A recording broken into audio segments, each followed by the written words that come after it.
All right, welcome back to segment two.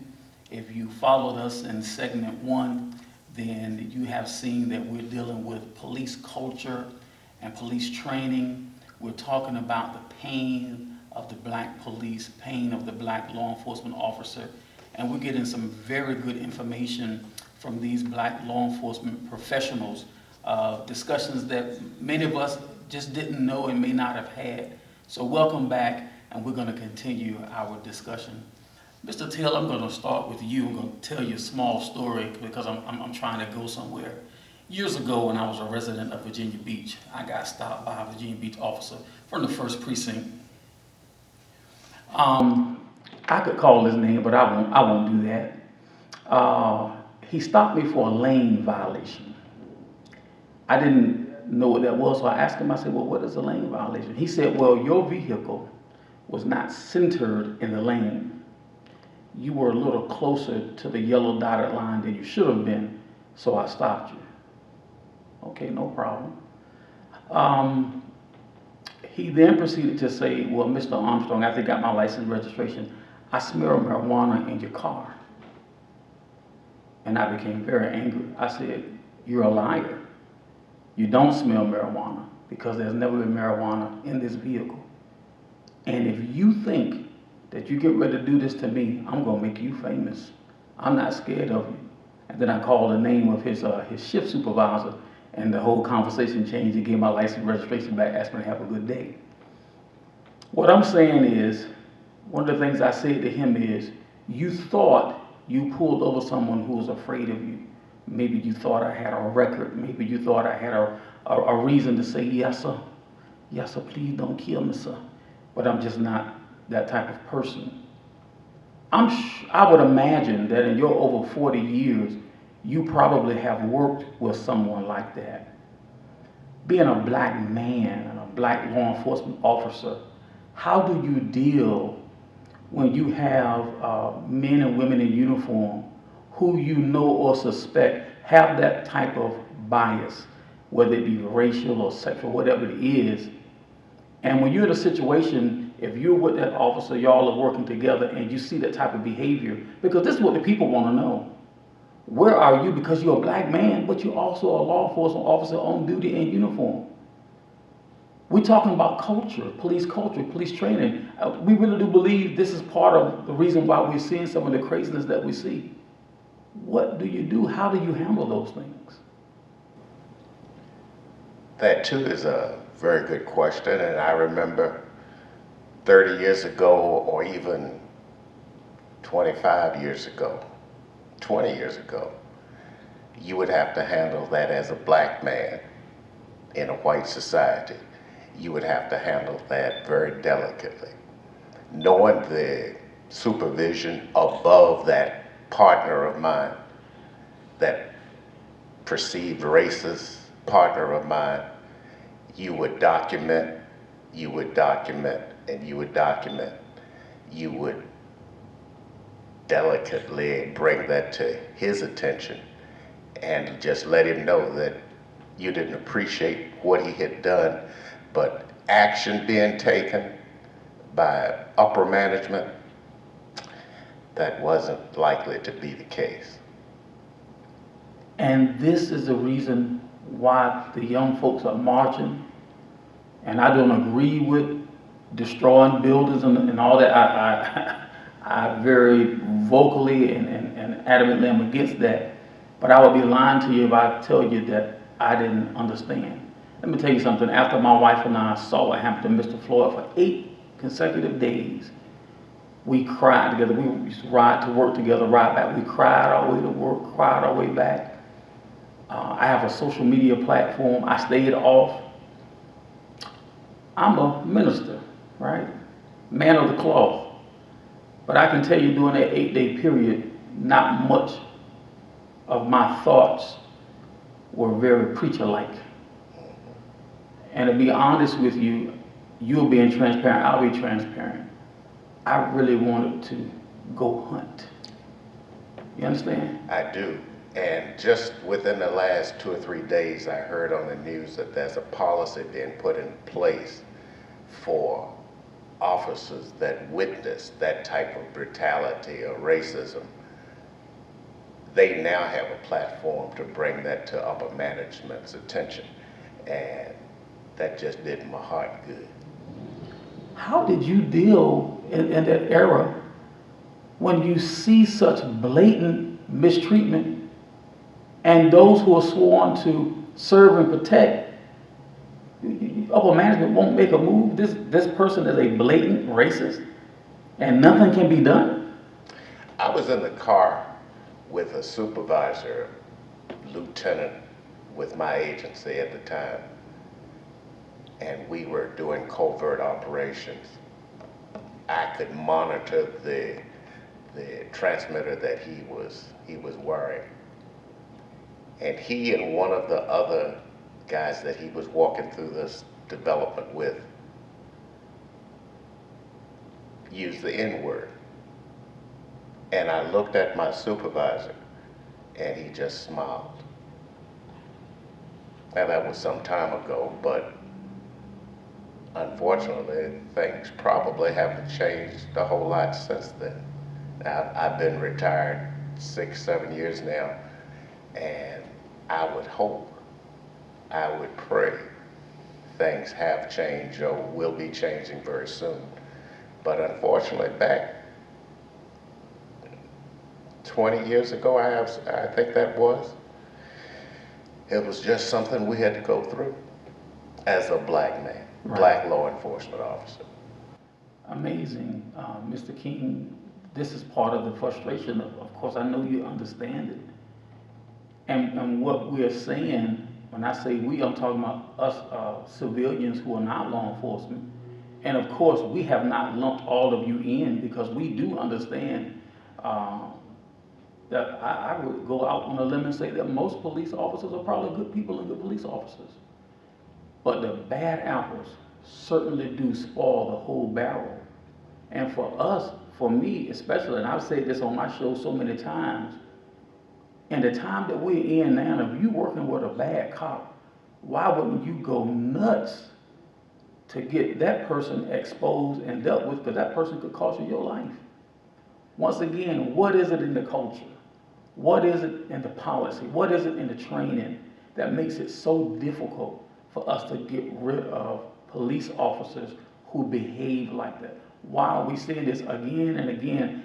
Of all the TV exposure, you would think the last thing I would want to do is pull somebody over for was a little incense hanging a tail light. I just wouldn't want to do it.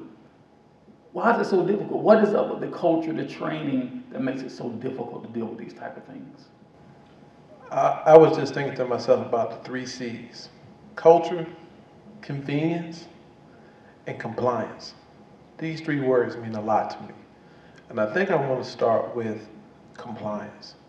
If I have to deal with somebody, an individual, they can talk trash to me, they can call me this, they call me that, they talk about everything, call me everything, do everything.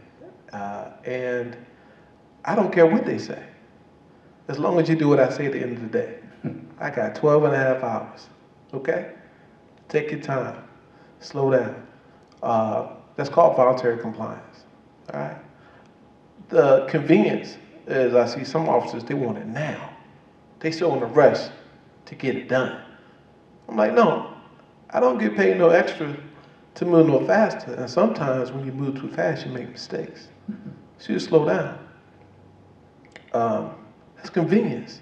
You want to get back to whatever else you were doing before that call or whatever you're doing. Like it's bothering you that you got to do your job. Now, most people I know, and I work with different folks, different backgrounds, they want to do their job. They play video games, they're regular folks, right? They just want to go to work, come home, whatever. But there are some officers that I've worked with, that I've seen, that I believe that are racist and not blatant, because today is different. But they're there. It's obvious they're there. You can see that. And today is different than years ago. And since I've been where I am, I have seen many officers retire. A lot of folks, they've been in there for 20, 30 years. They're on their way out. So you see all these new officers coming in, and they're being what I call infected by the old officers. They're still training them a certain way. They're still doing things there. And a lot of old officers, they still talk about the old way. Well, we used to crack heads. We used to do this. Well, we can't do that no more. And they maybe feel irrelevant. And that's on them. Maybe it's time for you to go. You know, maybe you shouldn't stay for 25. Maybe you should just do 20. Or some people say for 30, 35. Wow, you know. But but it's okay. Sometimes, when you cook a meat, if you put too much seasoning, it can taste bad.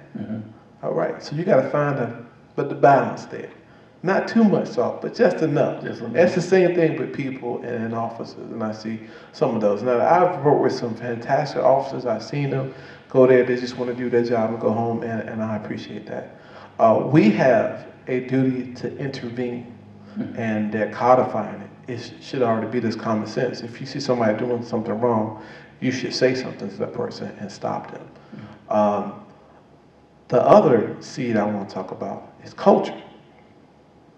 Because if an officer says something and it's incorrect and leadership is there and they don't say anything about it, you're complaining to the person that's allowing it. So did they not notice it? Did they condone it? You don't know. So you're put in a position where I have to work with this person, and I know how this person is. So, you know, I'm going to act a certain way. Now, I'm going to do my job, and I'm not going to allow no report for nobody. I'm going to write my report. I'm going to put it in. I'm going to write what I saw. And y'all do what you want to do, but I'm not going to lie, because we're sworn to tell the truth. Okay, and that's the difference between, you know, a civilian and an officer. Civilians can talk trash. They can do all that stuff. They're not on the clock. We are. We're paid to be the professional. And the last thing I want to talk about real briefly is there's been this wave of de-escalation training. So we come. The difference between a first responder and a regular person is we run to the fire. People run away from it. So we're going into this. So we're trained to handle situations, to do things. And we're there, should be there, to de-escalate using the minimum amount of force necessary to effect the arrest or whatever. Now, I have had many use of forces, all justified. I'm going to do my job if I have to. But my mouth is my strongest weapon. Like I said again, voluntary compliance. Talk all the trash you want. As long as you do what I say at the end of the day, you know, I'll leave it at that for now. I want to end this segment by directing this question to these two gentlemen who have climbed the ranks. So I'm sure you deal with policy. I'm going to present the question again. When we talk about what we would consider bad police, over-aggressive, brutal, you know, we look at Mr. Chauvin, look at his record. How in the world was he still a police officer at the time that the George Floyd murder happened? If that type of officer was reporting to one of you, would that officer have already been terminated? How do you stand up as black police officers, black men, when you see subordinates who have that type of behavior, and how do you react to superiors who protect them? I'll start with you, Mr. Burgess. Great question, and it's tough, and I think what Brother Taylor was talking about how you handle things delicately.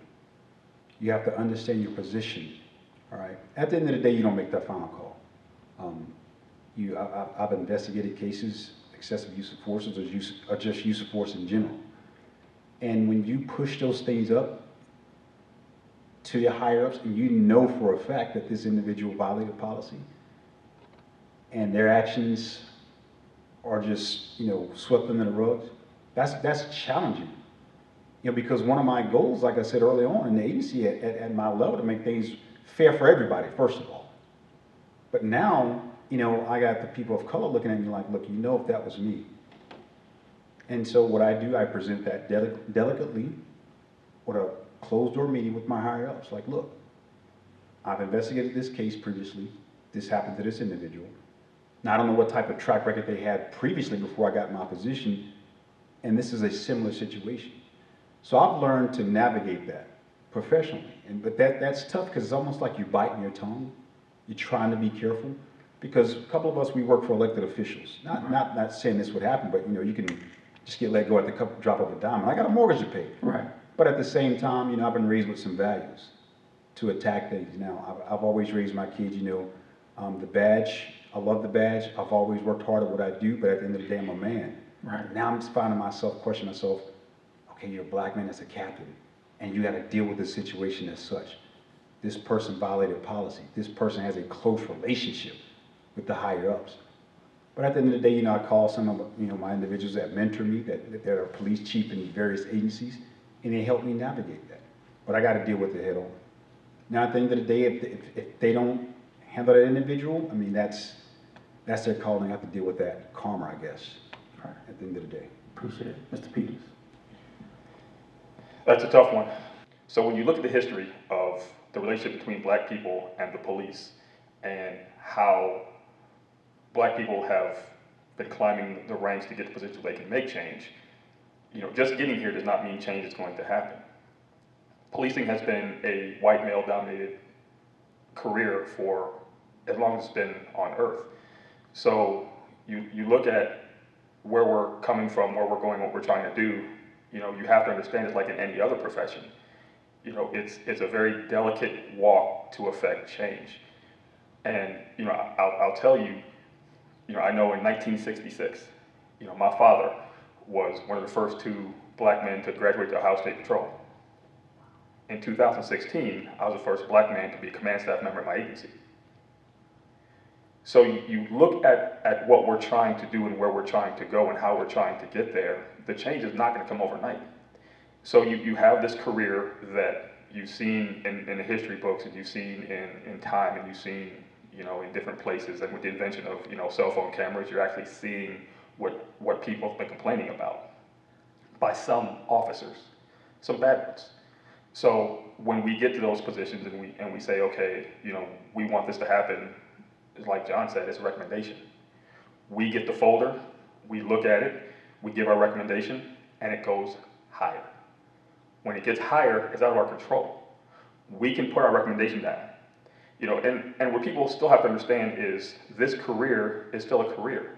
Just like if you work at IBM, if you get in trouble for something, there's progressive discipline, there's retraining, there's all these, it's no different in law enforcement.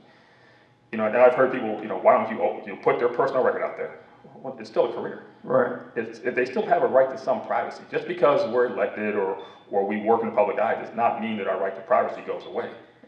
And that frustrates people, and we know that because, well, he's had, this many complaints. Well, yeah, that's sealed in his record. Yeah, you may know about it, but, again, if I went to your job and said, I want to know everything that he's ever done wrong, you're going to have a problem with that. But because what we do affects other people's lives, people say, well, I want to know. And then you go back to Mr. Chauvin, and you go to different states that have unions. Unionized policing is something that it's hard for us to get past because unions have gotten to the place where, it's hard to take action, whether you're working a steel mill or a police agency. Those are very, very hard to get past. So you see these people with 5, 6, 7, 10 complaints, and you say, why aren't they going? Because the union steps in and says, you can't. Right. The union rule says specifically, unless you do this, this, and this, we can't fire you. And he only did this and this. So he gets put on a desk or gets put back on the street, and he's back to work. In our line of work, you work for like an official, well, swiftness comes a little bit easier because, at the end of 4 years, this elected official wants their job. And they're not going to allow for this person to cost them that. So there's so many different rules across the United States. There's so many different agencies, so many different cultures. But the culture at the very beginning is, it's been a white male-dominated profession. It's been a tool used against black people. And now we're trying to make the change, but it's not going to happen today. So we fight. We try and rise through the ranks. We try and be that change. But again, if you have, 8 commanders in an agency, and you're that one, you're a little outnumbered. You're a lot outnumbered. And can you make them listen? In today's climate, oh yeah, you can make them listen. Right. They can voluntarily listen, or they're gonna listen to somebody else, probably outside agency. But you have to be very careful with that too, because again, you like living inside, eating every day, and paying your mortgage. So it's a very delicate balance. But you can affect change, but it's not at the rate that people want. And that's where we, in the eyes of the public, are failing, because well, you should have got that guy fired. It's not my call. I wrote down on that sheet, should be fired. And when it went upstairs, they said should not be fired. So I go on and I go to the next problem and try and solve the next issue, and I try and protect the next person, mentor the next young person, and we go on about our day. So that's the hard truth about how it happens is we don't have as much influence as we want or think we should have, but it's what we have and we have to use. I thank you for that insight. That is great coming from those of you who have climbed the ranks. And just to let our audience know, there is still much to do. And I'll be so glad when many of us have reached that level where we are the final approving or disproving authority. I want to move to this portion, and I'm going to start with Mr. King. Last week when we had the pastors here, we got into a small portion of the discussion of what is the public's responsibility to law enforcement. Of course, we know that many times law enforcement get a bum rap in the media, and I'm sure all of you have a story about that. But I'm going to ask you to address the audience. What would you be saying? I'm going to give a little small story like I did with Mr. Taylor. I was 15 years old, and I had told a little white lie to my parents about where I was going to be. And I was at a block party that I should not have been at, and I got caught doing something I should not have done, and I'm going to ask my wife not to tell it on me. And when the police put the cuffs on me and had me in the back of that car, my saving grace was I didn't have any ID on me. And he said to me, I deal with bad kids every day. You're not one of them. I'm not going to take you to jail. I'm going to take you to your parents. I told him, no, sir. I want to go to jail. You can't take me to my daddy in these cuffs. I'm better off downtown, so you might as well keep trucking. I believe it was you that said something earlier about what your daddy had taught you. Evidently, I got the same teaching. You better off with them than you are with me. And for the most part, that did keep me straight. A lot of my decisions were, I cannot go home like this. It's just not going to be good for me. And I thank God for that type of discipline and teaching, because it kept me out of a lot of trouble. What I want to know from black law enforcement officers is, I'm sure you've had experiences, whether you were making an arrest or maybe a traffic stop, maybe something going on in the prisons and jails where you work, where you're looking at someone with the same reflection of complexion as us, and you got to say, now hold up. That's over the line. I expect better. You want me to behave a certain way. But what are the law enforcement officials saying to the public? You can look right in that camera and you can tell the audience, what are you looking for when you approach those people who look like us and are complaining about police brutality? What level of behavior should they be expressing when they deal with law enforcement? So there's a couple of categories. You're thinking about young adults who don't like authority, who've been inundated with misinformation. You have older, adults that you pull over, more seasoned folks, family people, people who know the deal when you get with them, and then you got your knuckleheads. All right, they know. We call them frequent flyers. They come in and out. They either did to the term, and you have to know your audience. Like when you're speaking, you know your audience. So when I deal with the public, of course I expect voluntary compliance, whatever it is. But sometimes people don't see it that way. They want to question your actions. They don't know why you're doing it, and they want to know why. They want to know why all the time. And sometimes I just want people to know. Sometimes someone might be trying to take care of you and you don't even know. Right? I'll give you an example. If I'm in the jail setting and I'm talking with an inmate or someone, and I have other deputies with me, I don't tell them this, but I'm there to protect them from us. See, I don't say that. I just do it. I act on it. So if I see an officer getting agitated, I'll grab the guy. Why you grab me? I'm not gonna tell him. I'm gonna pull him to the side. Oh no, I got it. Right? There's little things like that that you can do, and those are seasoned guys who can go in there, notice what's going on, and go to. But sometimes my hands are tied, and these guys don't know. Some people come off the street. This is their first time, and it could be their last time. But for that one day, that could ruin their life. You know, and when they, you know, by the time they get to me, the police have already done what they did. They done dropped them off to me. So now I got to take care of them, and I got to let them know what the deal is. And I would say that the best thing to do before you get into trouble is you have to educate yourself. And I think that the police have to do, more community events, more announcement. And I'll just do one quick example. A lot of people don't know their rights. They don't know, but they don't care to know. And is it our responsibility to tell them that when someone asks you to search your car, you can tell them no?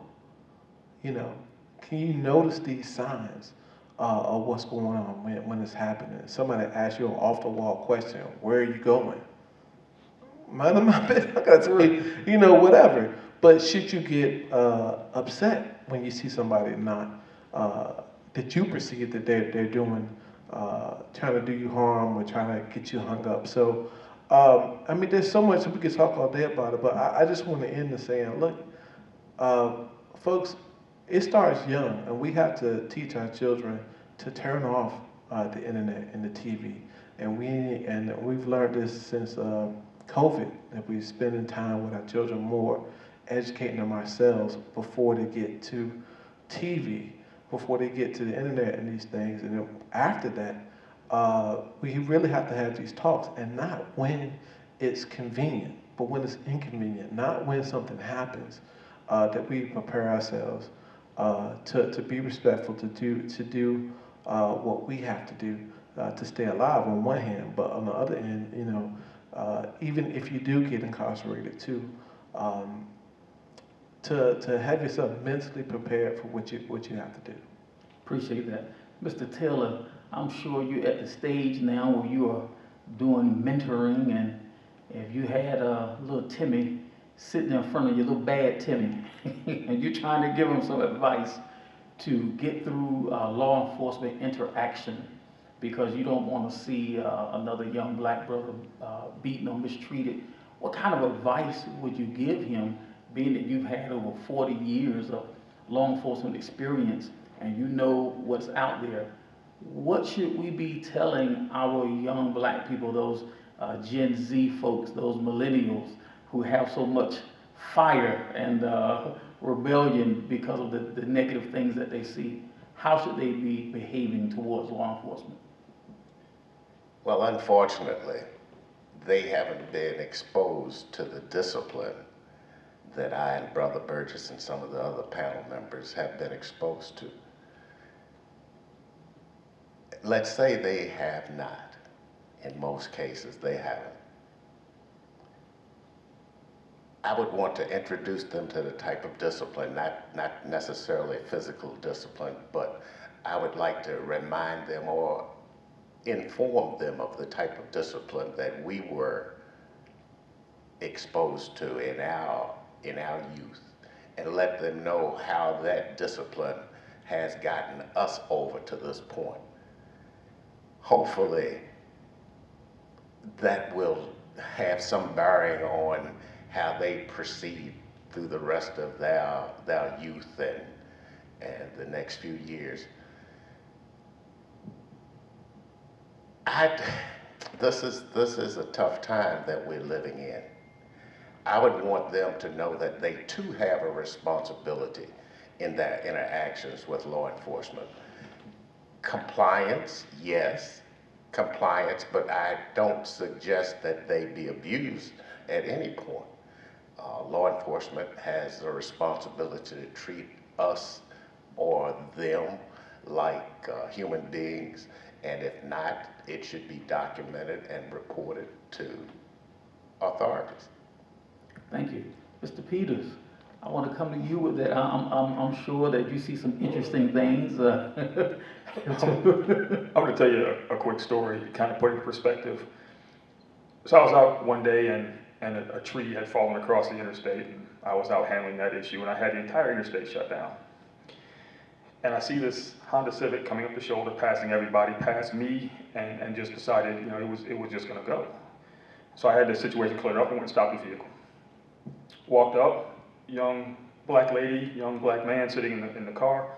Walked up, introduced myself. The first thing they told me is, you only stopped me because I'm black. At that point, I was about to snap. They were suspended, plates were wrong, no seatbelt. I mean, everything wrong with the car could be wrong with the car. And immediately they blamed me for the stop. So I went back to my car, took my hat off, and I came back, I was in dad mode. I said, you know, you did everything in your power today to attract my attention. Everything. From your behavior, you're not supposed to be driving, you're suspended. Yeah, I mean, everything that you did today, just waved your hands in the air to say, hey, come get me. And it happened. Now you're accepting no responsibility in the relationship, because the relationship between us when we stop is we both have a relationship to act appropriately. But the mentality was, I can do what I want, and if you stop me, I'm gonna say it's because I'm black and you can't touch me. Now I took my hat off, looked in the window like, oh, I can't use that one. Well, no, you can't, and we're gonna talk about it. So it went from an encounter, you know, police to suspect to dad to child. Why, if you are that afraid, and the passenger put his hands on you, I'm afraid, I don't want to get, I don't want to die. If you were that afraid, why would you do everything in your power that day to attract the police to you? Now, when you do that, you can't then say, it's me, I'm coming after you, I'm targeting you, I only went after you because you was the only car in the interstate passing people on the shoulder, almost ran me over, but it's my fault. So there was absolutely no personal accountability. And all the things that went wrong were your doing. All of it. Mm-hmm. It's my job to stop that because you endangered hundreds of people by your actions. So we really have to teach our young people that there is a relationship when you get stopped. You're our responsibility, yes. Whatever happens ultimately falls on us. But I have a part. If I am that against the police or being stopped by the police, or I'm that scared, I have a responsibility to make sure that I don't do anything to attract your attention. But you can't do that and then say, oh, it's the police's fault. Everything you did that day was illegal, immoral, unethical, and you got caught. But then you turn it on us. Mm-hmm. Now, you know, why are you doing this? You just because, you know, if we was white, you know, no. We're focusing on all your actions in the last 28 seconds. We'll go back to all the other stuff you want to talk about it. But, you know, I remember one of my very first stops as a law enforcement officer. You know, I walked up to the car, it's dark. I said, you know why I stopped you? You stopped me because I'm black. Took my hat off, turned the flashlight, said, really? He said, oh, I can't use that one today, can I? No, you can't. Not today. Not today. So we have to have a little bit of accountability. We have to understand that the majority of law enforcement officers, if they come in contact with you, there is a reason. It's a valid reason. We also know that there are some officers out there who are going to try everything, skirt, you know, the system, do these things, and it's our responsibility to try and find them and weed them out. But what I also like to tell people is there is a remedy for these things. If you believe that you were stopped for no reason, there's a remedy for that. If you believe that you were taken into custody for no reason, there's a remedy for that. If I walk to your house and have a warrant for your arrest and you believe that that's not the case, if you come to my house, I'm going with you because I know the remedy for that is a financial payout. I'm not going to risk my life and fight you and incur actual charges trying to prove that I don't have charges. That's ridiculous to me. Right. There's a remedy for that. And we have to start using the law against a system that we believe is being used against us improperly. That's the remedy. It's not to fight. It's not to resist. It's not to yell. And it's not to, you know, make a scene. It's, okay, I believe you're wrong, but you know what? Because I don't want to be buried next week, I'm going to go with you. But if you're wrong, there is a remedy for that. And I know what that remedy is. So we have to change our thinking. Fighting in the street gets you nowhere. Even if you were right, you're still gonna get charged now. Right. And that does nothing except for, oh, you were right, but now you got charged. There is a remedy, and there is a remedy that works, and we see it all the time. There is a remedy. So we have to learn those remedies. We have to learn that, you know, just because we think we're right, we may not be, but there's a way to go about it, and there's a way to survive the encounter without all this unnecessary drama. So We got it. We're gonna hold Mr. Burgess' response for segment 3. If you're with us, this is a great conversation. We're gonna end segment 2 right now, but we'll be right back in just a few minutes with the beginning of segment 3, where we're gonna continue this with Mr. Burgess. Thank you.